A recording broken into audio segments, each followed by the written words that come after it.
Hello everyone, today we read and comment on the ninth paragraph of the first chapter of the first book of Vom Kriege. The result in war is never absolute. So here we go. The result in war is never absolute. Lastly, even the final decision of a world war is not always to be regarded as absolute.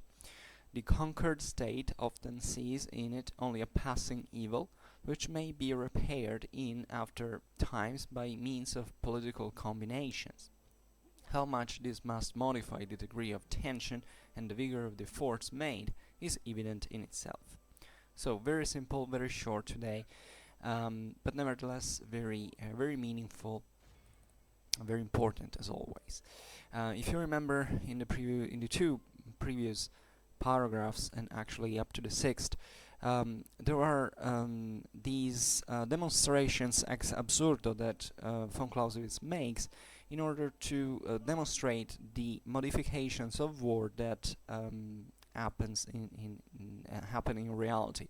So the demonstration passes by accepting in theory that war can tend to an extreme, fundamentally to the extremes that we have observed in the previous previous paragraphs, and he therefore concludes these absurd statements that he in fact reverses in this seventh, eighth, and ninth paragraphs respectively, to demonstrate instead certain evident truths of war.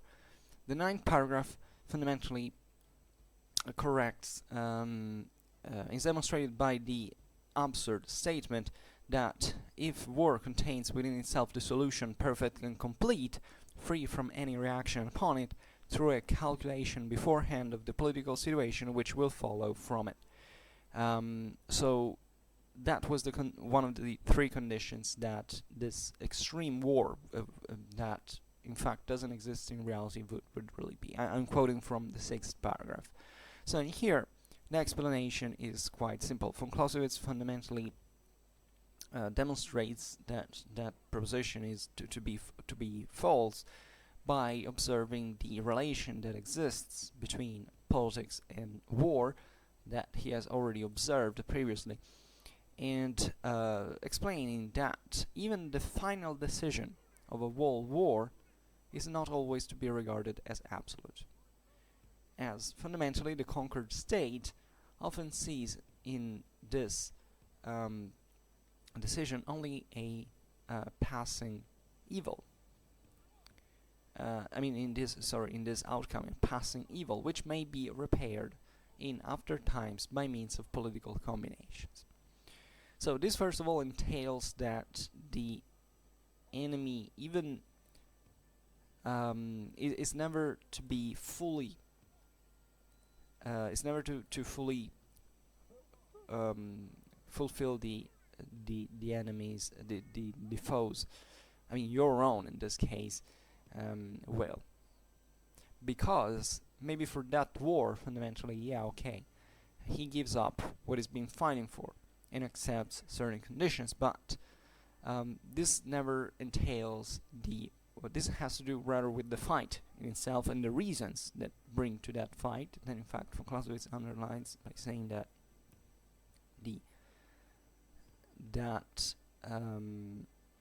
this political decisions, as we will see, modify the degree of tension and the vigor of the efforts made, and therefore accepts this setback fundamentally, and it simply hopes that in the future there will be certain political combinations, as von Clausewitz calls them, that will lead him to rise once again, and or to put it more, more correctly, that such evil or the loss of the war can be repaired after some time, and this can actually happen that the political combinations might include other war. Just think about, I don't know, Germany between the two world wars. Fundamentally, that's what happened. Germany gets defeated, World War I. The French imposed this, especially the French, this very harsh conditions in Germany, and obviously there are certain political combinations, chiefly the crisis of the Weimar Republic and the rise of the National Socialists, that not only bring,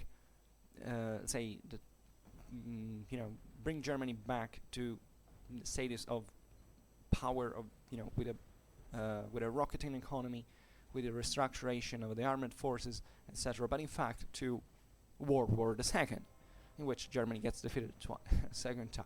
But that's really the point, is that there are constantly in war certain events that fundamentally reduce the tension of the war to its extremes. Just to maintain the German example during World War II. During World War II, when the war is practically lost after 1943, fundamentally, and both the Western and the Eastern Allies sweep into German dominated, at least, territory, you realize that there is not an extreme of war, because what happens on the Eastern Front is pretty close theoretically to it. It's never absolute, because the Germans make the Soviets bleed really inch after inch, and they resist till the very end, in Berlin in itself. On the Western Front, the Germans kind of keep fighting, but at a certain point when the Americans arrive, they start also surrendering en masse. Why? Because they knew at that point that everything was lost, and they, aside from those fanatics that remained in fighting and also forced others into fight, fundamentally, great part of the Wehrmacht surrenders to the Western Allies, resisting against the Soviets, hoping essentially a political future, that was to remain fundamentally as much as Germany could remain as much as possible within the Western sphere and not the Soviet one. So in that case, you realize that this is what von Clausewitz is saying, that the degree of tension and the vigor of the efforts are modified by these political expectations. That's a brilliant example, but that happens literally in every single war. Here it's not a matter of making an historical example is kind of obvious and useful when reading von Clausewitz, but this works for every single war.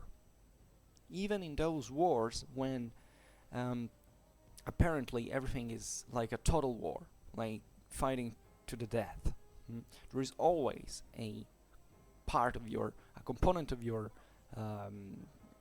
fort that is reduced, not necessarily just by we see in von Clausewitz there is always this dichotomy also of spirit and strengths and physical strengths fundamentally, and this is it in many ways, meaning that there are also attrition factors that bring you to even a collapse in morale, so there are so many factors that intervene to reduce the utmost use of violence, the utmost use of force, as von Clausewitz calls it.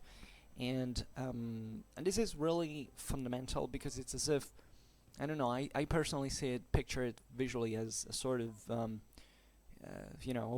war of fighter that kind of moves into a fluid from which he gets attrition fundamentally, and this fluid is never ineliminable.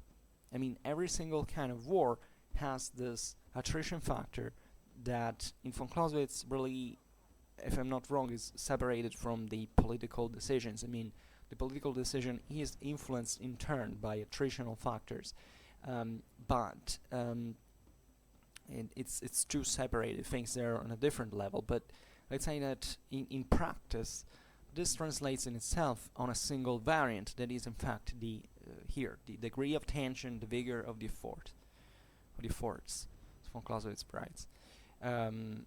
So this is fundamental and much more important than the shortness of this paragraph would suggest, because it's in fact, together with these other statements, like that war does not consist of a single instantaneous blow, that we've seen in the 8th paragraph, or that war is never an isolated act, that instead is in the 7th, that war is always subjected to a control and a modification.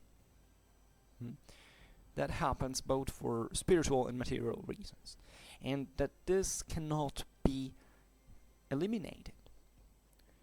That is, you always know fundamentally, concluding fundamentally on today with this 9th paragraph, the list of demonstrations ex absurdo, that war never comes up by itself. War never exists for the sake of itself, in other words. Doesn't pop up just because you want to kill someone, therefore for the taste of it. There is always some additional reason, even if you're a psychopath, even if you are driven, I don't know by which measures. There is always a sort of difference between of distance, I would say, between the reasons, the impulse of hostility that you might have, either by instinct or by reason, and the actual use of violence. It's always different, and also that this use of violence never is never it never happens in one moment. War does not consist of a single instantaneous blow, as von Clausewitz puts it.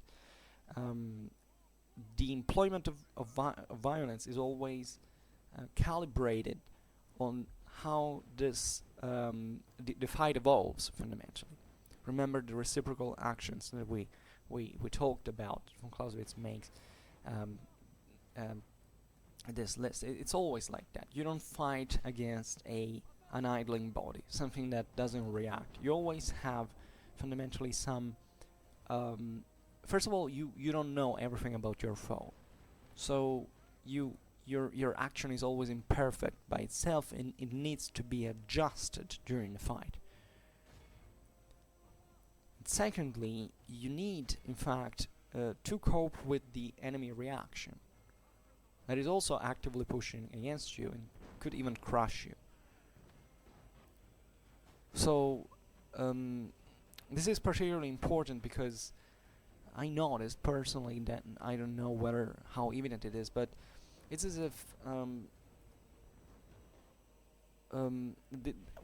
think some of the greatest at least mistakes that is done when thinking of war today, at every level, I don't know how it was in the past, but I think it was fundamentally the same, instinctively, is thinking of yourself as the dynamic agent, fundamentally.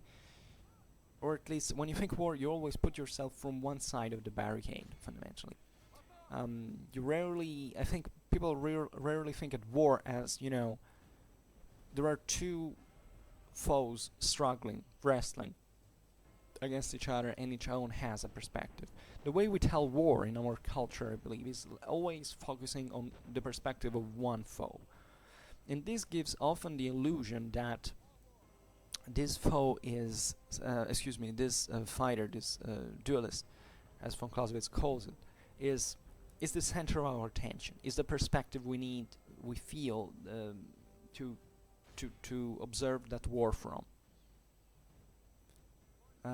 This is usually, and I don't say it happens all the time, because, for instance, for World War II, I don't know, I tend to really usually look at all from all sides. That's perhaps because I got more used to analyze it from the different sides, because also there were several, actors. There was even this splitting between the Allies that fundamentally didn't quite like each other. The Western Allies didn't quite much like the Soviets, but they were brought together just because of Nazi Germany. also the same relation between the allies. Think about between Germany, Japan, and Italy. What, you know, heterogeneity you can find. Even the Western allies didn't quite like very much themselves. Objectively, the Americans and the British weren't so fond of each other. Then there were all these other countries that were cold fundamentally, especially one of the Commonwealth.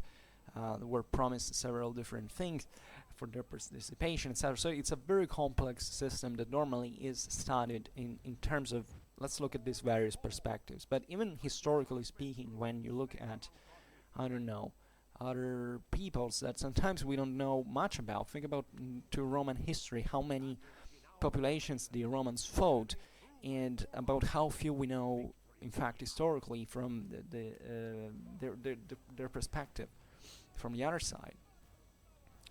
And but now perhaps I didn't make the right example, because what I really meant is that there's plenty of people that are interested in war out there, and even at the theoretical level. Here von Clausewitz is still talking at a theoretical level. He's fundamentally making you understand how certain things in war work always in the same way. But what really changes is the setting and the conditions at this point. So that every war is different, but there are these kind of fixed principles that always work in a certain fashion. I believe one of the greatest difficulties that, in fact, are that we face when we try to abstract, like saying especially things in theory, like, in fact, what happens if I attack the enemy in this way? Well, the tendency is always to say, how do I solve the equation? As if from the other side you had essentially a fixed variable, as if the enemy was kind of always the same. Also, the enemy is never always the same. You can find all the how many times you've read, especially on YouTube, what happens if I arm my army with this kind of weapon? Will I defeat the enemy? That's not like Stone Schisser's paper. That's not how that works. For instance, weapons are kind of the least important thing in a war. It's way more important how much you hate each other guts to dictate the outcome of a fight than what weapon you use. But that's the point. You always have to cope with something that changes. Now, von Clausewitz has not been talking these paragraphs. Actually, he has addressed the topic, but hasn't explained how that really happens. That's what he does throughout the whole Vom Krige. The relations between attacker and defender, how the fight goes on, etc. We will hopefully read this all at one point, but that's the trick that we often have. It's as if we always started from a condition of superiority, fundamentally, which we say, okay, we have all the means, all the instruments to defeat this enemy. So it's just you get the right formula and the enemy is done. Well, in real war, it's never like that. In real war, you may have naturally an overwhelming advantage sometimes, but at that point it's quite likely that the enemy will not put up a fight. Although, as long as there is one option that is kind of viable to make you bleed excessively, the enemy will exploit that. There are also so many wars that sometimes are simplistically explained, like, oh, this guy had to lose because this other guy was superior to him. You don't understand how often I at least I believe I've heard it, and it really it's something that nerves me so much. It makes me nervous because it's plain stupid. You hear it everywhere. Like, people will have to say that in every single war that there had to be certain deterministic factors, some teleologism for which the outcome had to be only one. The general rule is that if someone fights, he has some reason for hoping that the fight can turn in his favor. Even if the odds are kind of unfavorable, but in real war, these odds are never completely desperate. Because one thing is fighting to the death, like, you know, for your own reasons, that can happen, but usually, most of the times, it doesn't happen like that. Even quantitatively speaking, even the minority, who exists till the very end, is normally always a minority. The others give up the fight when they see that there is no. So in real war, actually, odds are always not so clearly, overwhelming for one side or the other. There is always some chance that not that fight, but let's say that what it takes for carrying out successfully that fight is too expensive for one or two sides. So that's the real problem, and that's why the Clausewitzian paradigm comes in propotently once again, because you don't use violence and war just for the sake of itself. There's always a reason. There is always a calculation of pros and cons that has nothing to do with war in itself. It has to do with how you decide to employ war as someone who can theoretically back off. I mean, can retire, withdraw from it. Excuse me, I drink a little bit. And if you approach military history by thinking that there has to be a winner necessarily because of certain pre-existing, in a war, because of certain pre-existing conditions, well, you have probably not very clear how things really work. Also, because war is not a game in the sense it's not something you do heartily. It's not something you do because I don't know. Let's go. I don't know what to do. I'm bored. Let's go at war. It's never how it works. Everybody who engages into violence is aware of what the potential outcome, the potentially disastrous outcome can be. Because you can emerge destroyed or even killed by a fight.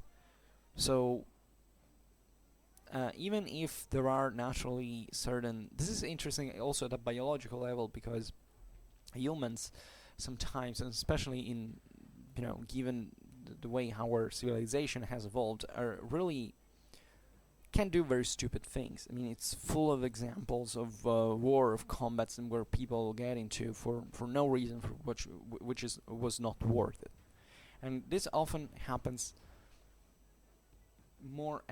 paradoxically more at individual level than, I don't know, the country level, because of many reasons that would be interesting to explain.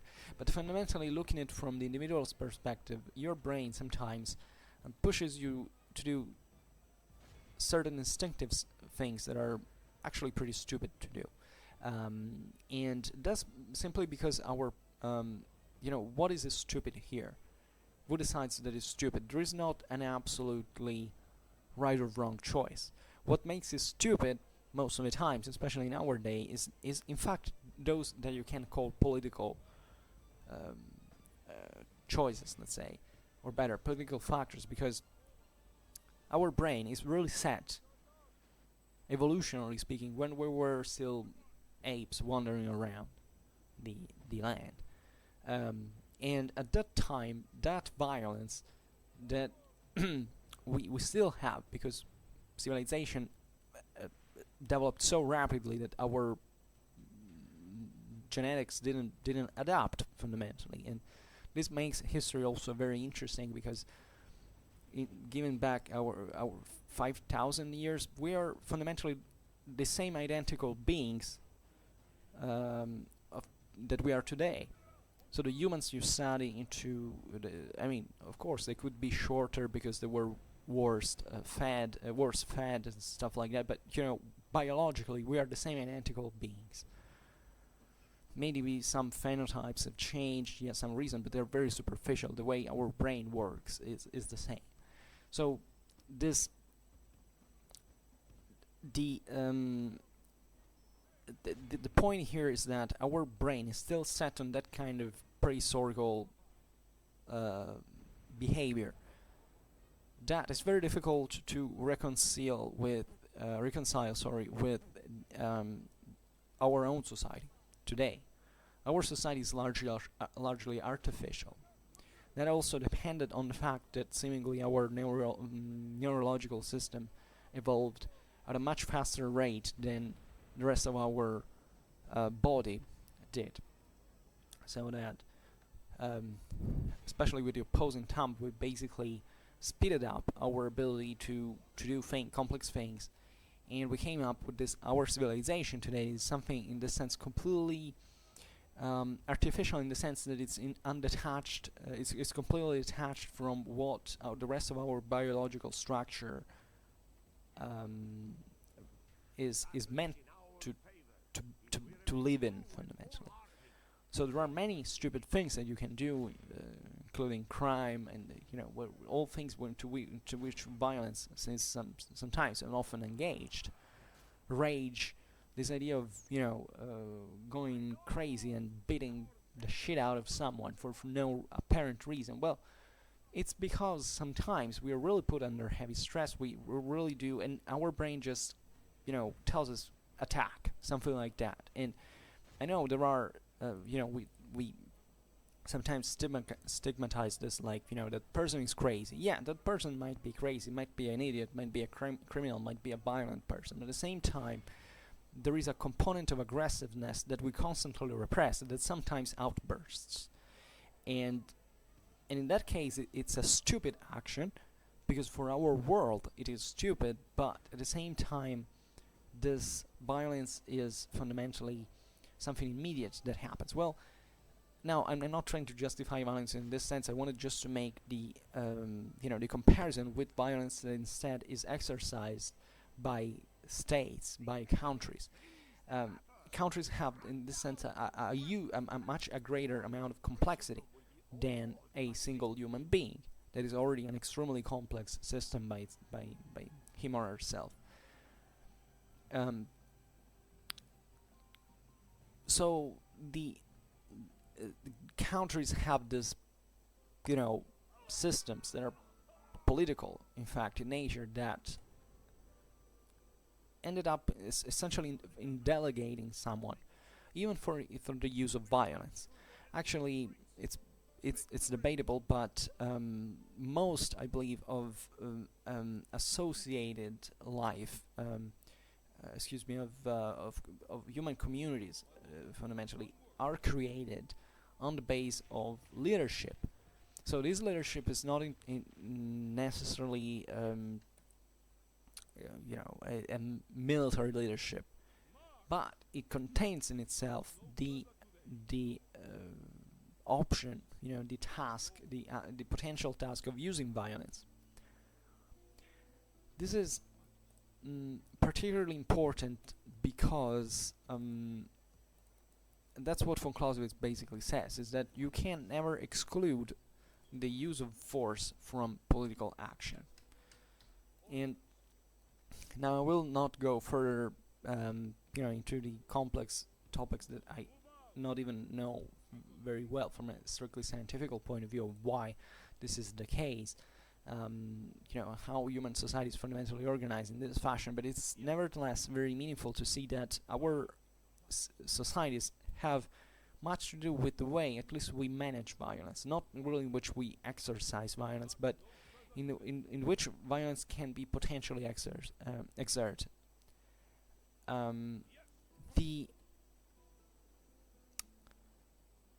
In this sense, there is a much higher degree of thoughtfulness of the political body than the single individual body for what concerns the use of violence, which is that individual courage or craziness is boundless in every human. It's very interesting to study military history, how there is every once in a while, that single crazy weirdo that for no apparent reason throws himself against the enemy to get slaughtered, but this very fierce amount of courage and this happens all the time. Basically, there's no time in history that I've been reading about that I don't find this kind of. They're an exception, but they happen because sometimes that person maybe is not even crazy by itself, but is put under pressure in that specific context that makes him react wildly. Well, governments actually never behave like this. I mean, they can obviously tend towards the excess, towards the extreme, but usually if you bring a country to war, into war, you're gonna meet a much higher resistance and an attrition factor, and attrition in general, than pushing one single person to fight. So this makes wars and fundamentally more considered than individuals. It's as if society formed sort of security, sort of security check for the usual the use of violence. This is very interesting because it's eventually an evolutionary dynamics that all individuals engage themselves into in some measure, because we are so heavily influenced by what other people in our society do. And one of these actions now, which still survives in spite of the complexity of our societies, is okay.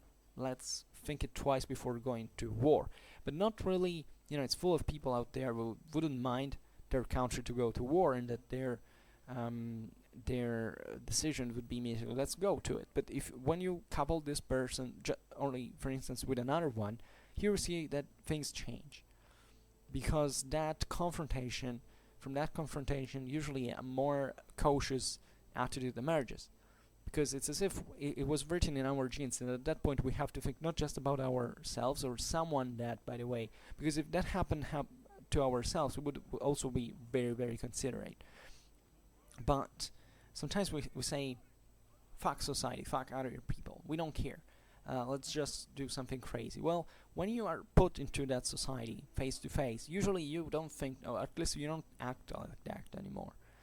So that's also why in the Clausewitzian Trinity, let's say, politics approaches what should be, the most reasonable, the most rational actor between considering the other two, that are the people and the military. And it's very meaningful that for von Clausewitz, the people is really the one that has this very fierce and aggressive and hostile intentions.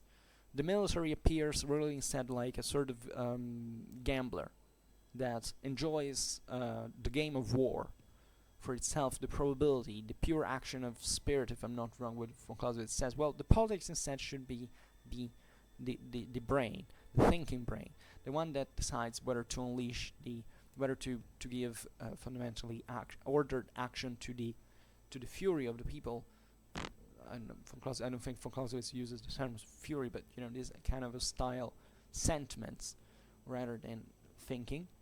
That's also true because objectively masses have this kind of instinctive reactions. You would say, but this is kind of instead of it's different from just saying weren't humans in society more considerate than the individual? Yes, they do, but masses are still pushed by certain movements of hostility that however are pretty badly organized. It's like in manifestations. You find all this bunch of fundamentally primitive apes who shout, who throw stones, and so that's just a rabble. And war, politics and the military come into action, in fact, when you have things like, a disciplined police that, even with much less numbers, just with order and discipline, kicks that rabble away. Well, that's what politics and military do jointly, but they do it on behalf of that much greater rabble, let's say, that the people is. So the relation is more complex than what it seems, also more complicated than what it seems. But all this speech was fundamentally to to say that the way, in fact, the politics and the military get into play in the game of war, let's say, is something way more considerate, and that has much more thoughtful interests, fundamentally, for that action. Remember that you can't exclude really from the people also that maybe that elite, that minority that maybe has a greater control on society, and it fundamentally brings the government to go to war in a way or another. So here you can talk about politics like the usual populistic perception that, you know, the government is fundamentally just something on its own that does only its own interests. It's never like that. Society is always engaged into this. The society is always interested in part, and even when there is a conflictuality within you, there are reflections at the political level, because all the great military disasters are chiefly political disasters. They're not really military, because something went wrong. If something went wrong in that war, it's not because much of what was happening in that war. The means of war practically almost the same. It's really the political commitment that at that point was not considerate, and that usually comes because there is a division in politics that comes from the people, usually. So that's also very meaningful in my opinion. But this is how wars have to be considered. They're not something that are fought for some stupid reason. There are always very deep and kind of valid, at least motivations, which doesn't justify war. I'm not saying that war is justified in this sense.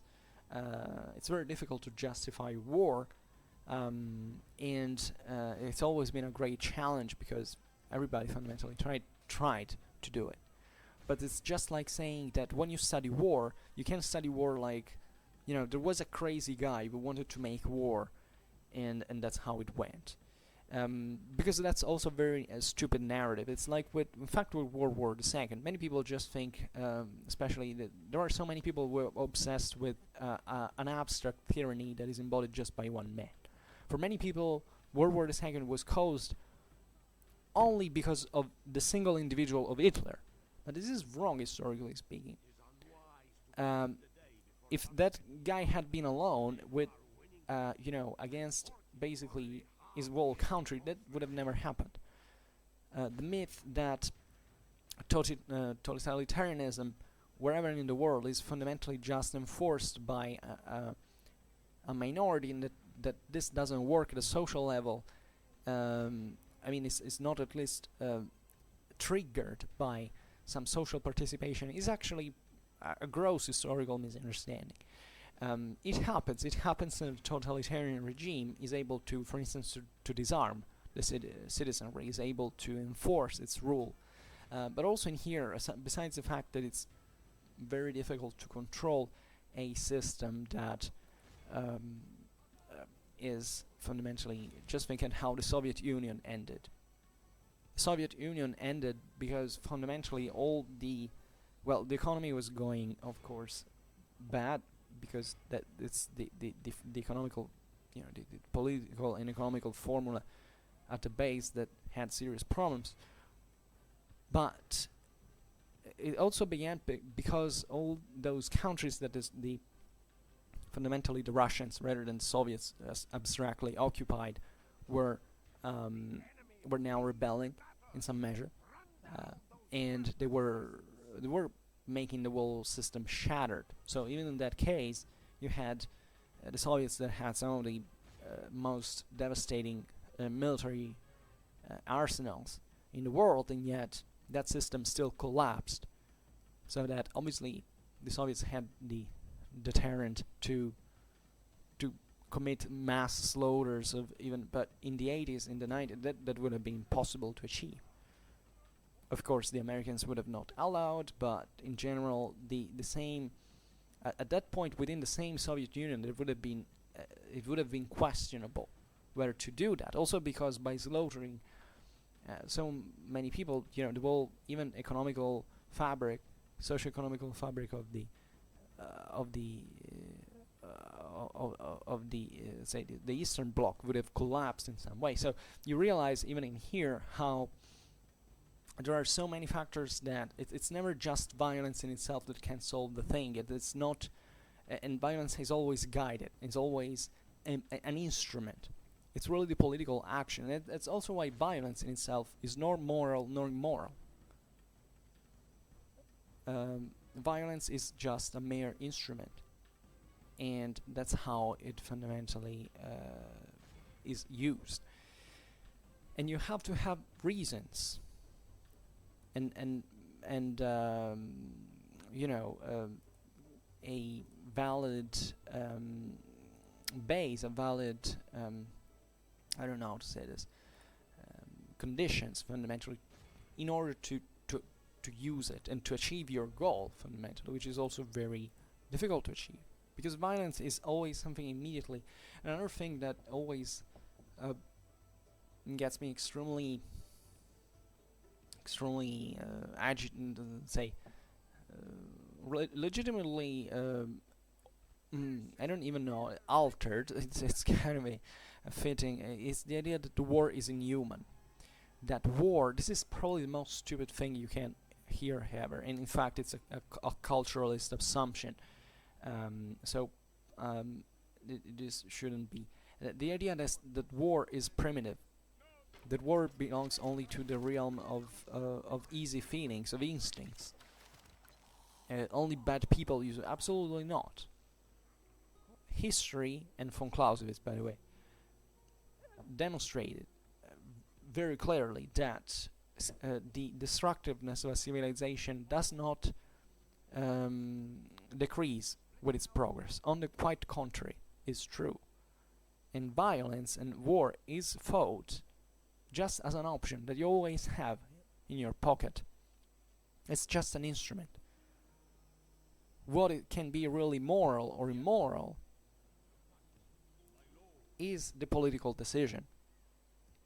That's what really makes the point. War in itself has nothing moral or immoral. It's just an instrument. It's so simple. It's just with a gun. The problem is not the gun in itself. The problem was used it for.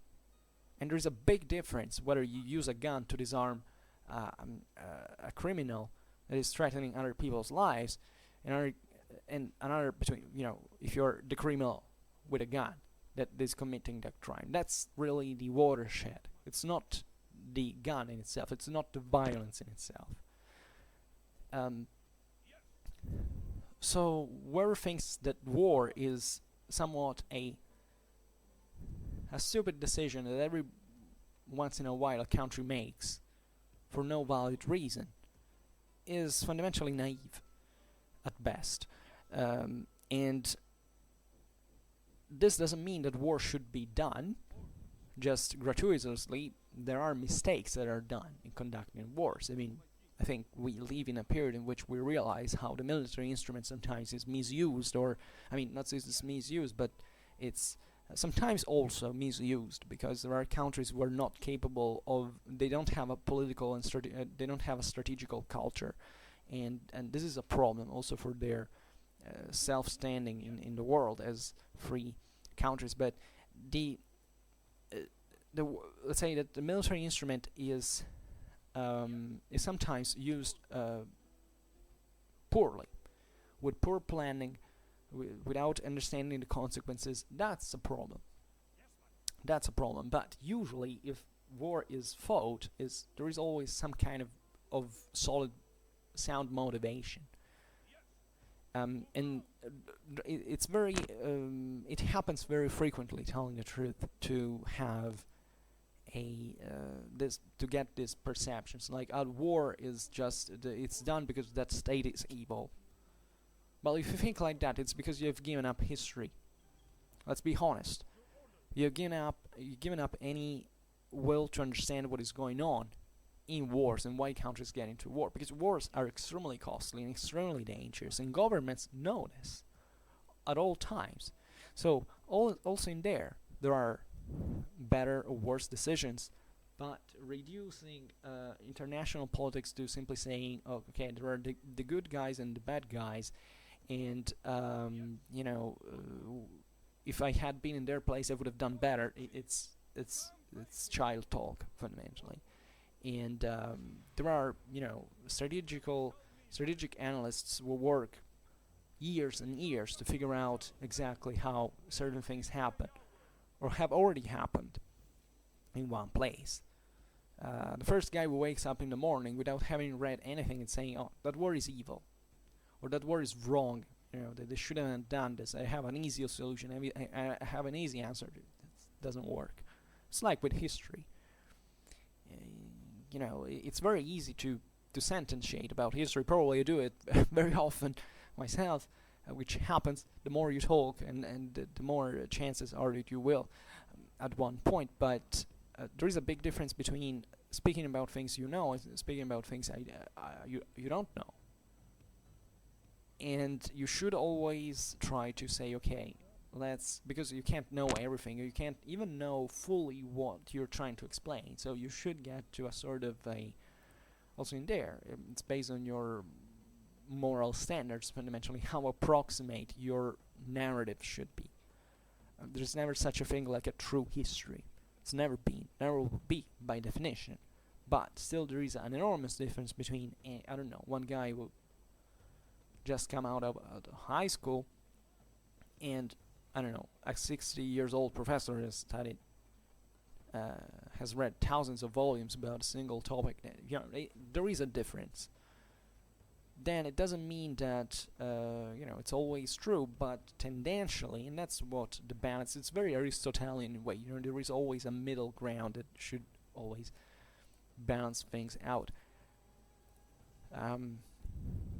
But perhaps the most important of these points that we have seen is that this last one, this paragraph we commented in, the result in war is never absolute. So this is a very hard lesson, because you basically can't eradicate an enemy.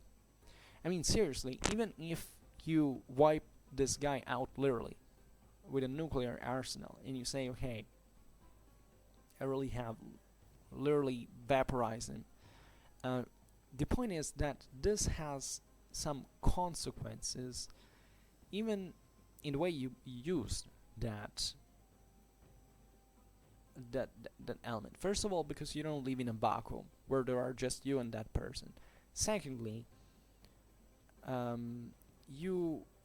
it's in real wars, let's say, the chance of literally annihilating an entire enemy is basically never reached. First of all, it's an enormous effort. Secondly, it has an enormous cost in terms of even how you are perceived. I mean, it's as if, it's like in a society when there is a psychopath that maybe kills a person because he's not able to distinguish his or her own feelings. That's what psychopaths basically are, and that's why they kill so cruelly. It's not because they're actually cruel, it's because they can't feel feelings. And that's a very serious psychiatric issue, as you can understand. But even in that case, nobody likes to live close to a psychopath. Let's be honest about it, because if you have one guy that is up to use nuclear weapons just to, for wiping out an entire country, well, just imagine what the world reaction would be. And that's why we're so worried about things like it happened in, with North Korea. It has Seoul so close that basically you can't even almost intercept. You don't even need nuclear weapons. You can simply launch a bombardment to this major metropolis in the east of Asia without being able to stop it. Now, but even in there, you see that it doesn't happen, and that North Korea is not that stupid to cause that problem, because all that cares about, in fact, is political. It's keeping its population oppressed, isolated, in order to maintain a corrupt regime. They don't care about wiping out Seoul, but they fuel, for instance, the people's feelings to believe that, because it's the South Koreans were such a corrupted, evil enemy that is aligned with the terrible Americans and so on and all this. And that's the real point.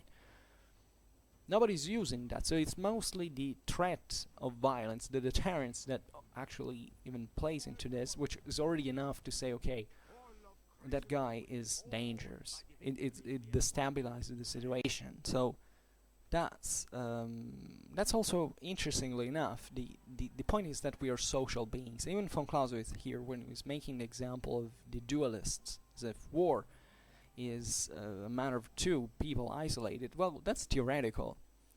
That's just the definition von Clausewitz gives in principle, but von Clausewitz always thinks about the Trinity, so-called Trinity.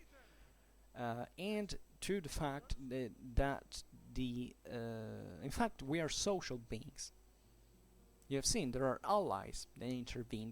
There are third parts that are observing what happens in war and interfere into war, as we've seen in the last paragraph, by the way. The day before yesterday. That intervene usually even when the war is fundamentally still only when the war fundamentally has begun, at least most of the times, or very often, very frequently, and they usually intervene to re-equilibrate the balance. It's as if there was a balance that in fact has to be understood even in international politics as a sort of social balance. It's as if all the various countries were single people, all with their own interests and so on. So this is, I believe, the lesson you can draw from it. And the fact that the result in war is never absolute is like, never think that it's over. Also, always think that the use of violence has effects that are sometimes even more sometimes kind of even more impacting our perception, our culture, our society. I always make the example of, for instance, of economical policies that kill hundreds of millions.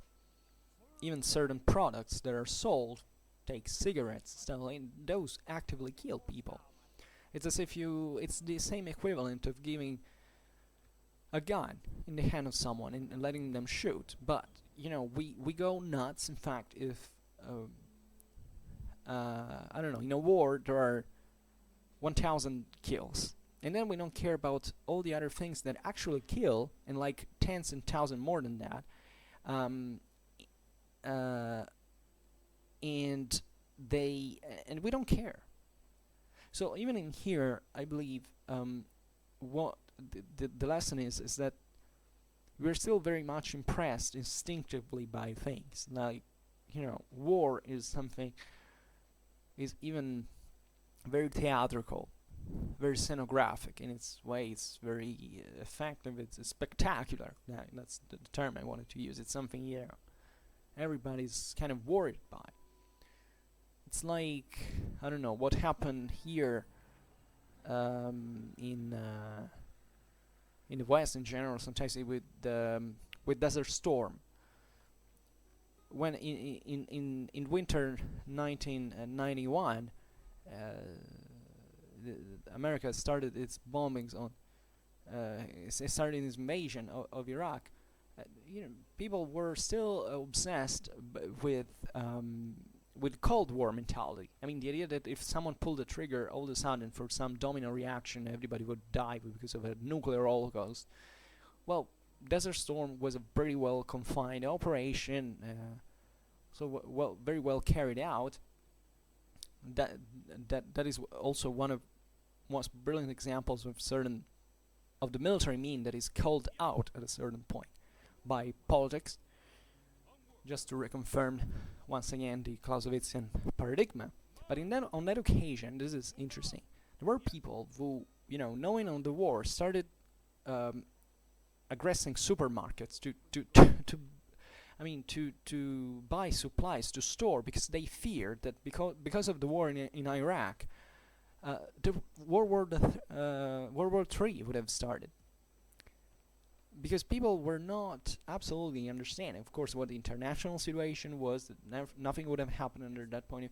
They were so just impressed by war, and we're talking about essentially not even 30 years ago. So, just for the record, the we have a strange relation with war, which is very irrational. Von Clausewitz is the medicine here. Von Clausewitz is the treatment. Von Clausewitz is the one who tells you, look, let's look at what war really is, and let's do it for you.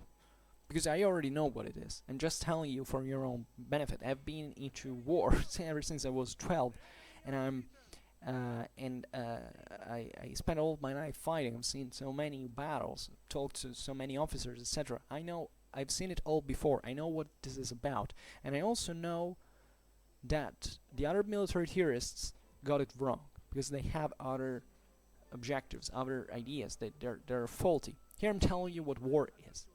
So von Clausewitz is a friend, nothing more but your friend, everybody's friend from our regard. Maybe he was not a friend of people who killed, but that's the point. You know that war sometimes happens. So in order not to be found unprepared in this eventuality, because you may find war repulsive, but you should nevertheless find yourself into it. So you have to know how to deal with it, because the consequences for your country could be extraordinarily important. Von Clausewitz fundamentally started to write the Vom Krige, observing what had happened to his own country with the French conquest of Prussia, that had triggered so many feelings within that nation, that's understanding of what the relation with politics of war. Interestingly enough, Prussia was emerging. Now, in fact, at the time of 1806, Prussian armed forces weren't that much. In fact, the French kind of defeated them pretty soundly at Jena Auerstedt. But the Prussians, up to a few decades before, were the army of Frederick the Great, Frederick II. They had the military glory. Napoleon was considering himself fundamentally a Frederican in terms of military theory.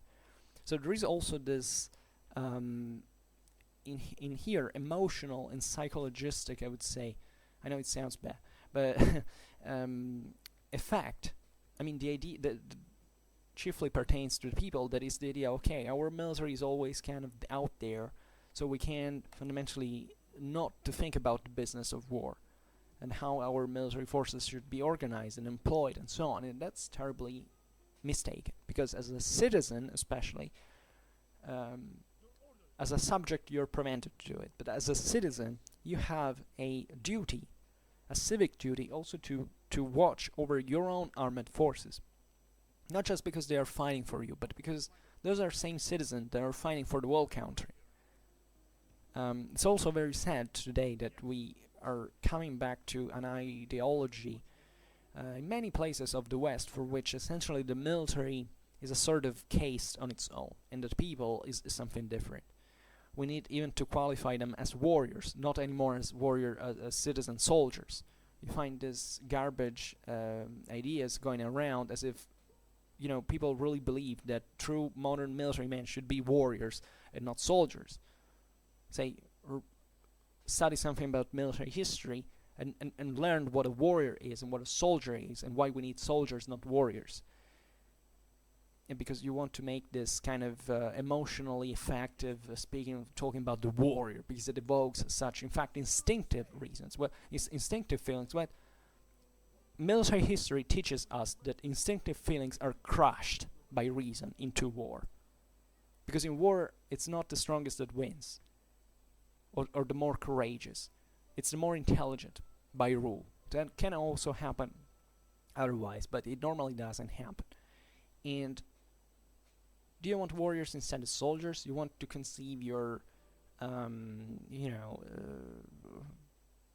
your military as a bunch of unleashed warhounds that are sent against you. That's not how it works. War is something that has to be thought, civically speaking, very deeply at a political level. Otherwise, you have disasters. So that you can even have the strongest military in the world, but doing very serious mistakes. that have effects. This is what in this paragraph von Clausewitz is telling us implicitly, is that not only the resulting war is never absolute, so you can't think to fundamentally set things up because, you know, problems are just keeping popping out. This is, I think, the history of the last 10 years, especially in the Mediterranean. The Near East speaks pretty much for itself regarding to this, but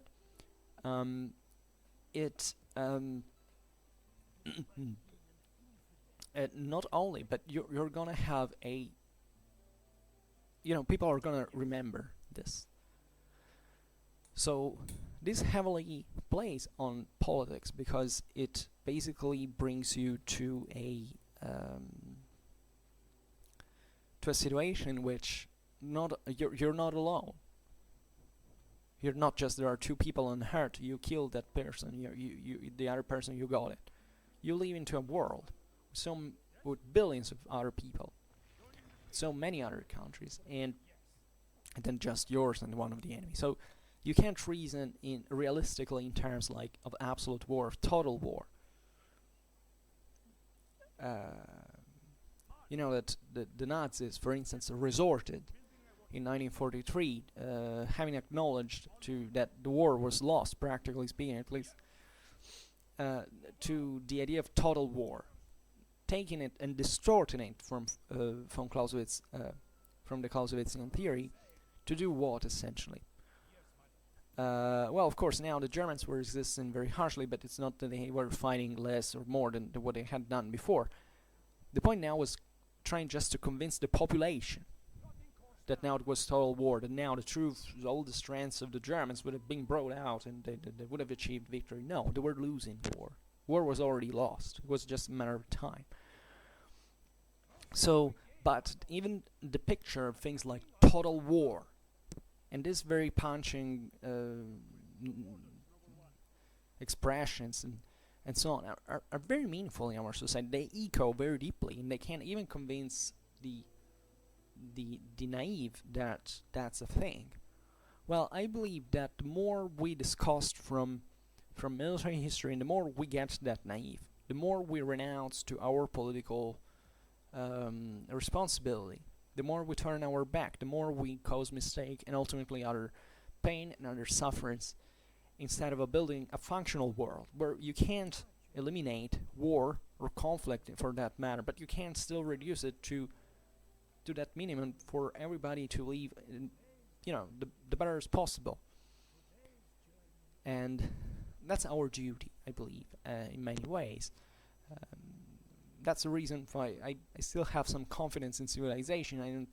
I still have some trust in the human capabilities as we live objectively, in spite of everything, in one of the most peaceful times in history, in spite of all. Well, I'm sure there is the person who pops out and says, this is not one of the most peaceful times in history, the end is near, we want just to kill each other. Well, that's the naive attitude I'm talking to you about. Because if a person doesn't know what he's talking about and just sees war as a kind of a weird entity that floats in the air and every once in a while lands here and there, we don't know what to do with that person, civically speaking. It's just a dead weight, fundamentally, and it's his or her vote is even dangerous for peace. In fact, I firmly believe that pacifists are alarmingly dangerous for world peace in general, because their thinking leads to a much more conflictual world than the one that already exists, and also dramatically. Of course, also militarism does. So pacifism and militarism objectively couldn't exist without each other in some way. Also in here there should be a much greater comment, I believe, because I don't think they're the same exact thing. I think they're on two different levels. In any case, they're not good, even taken separately. So, but yeah. Alright, today I just tried to compensate this very short 9th paragraph with some other further consideration.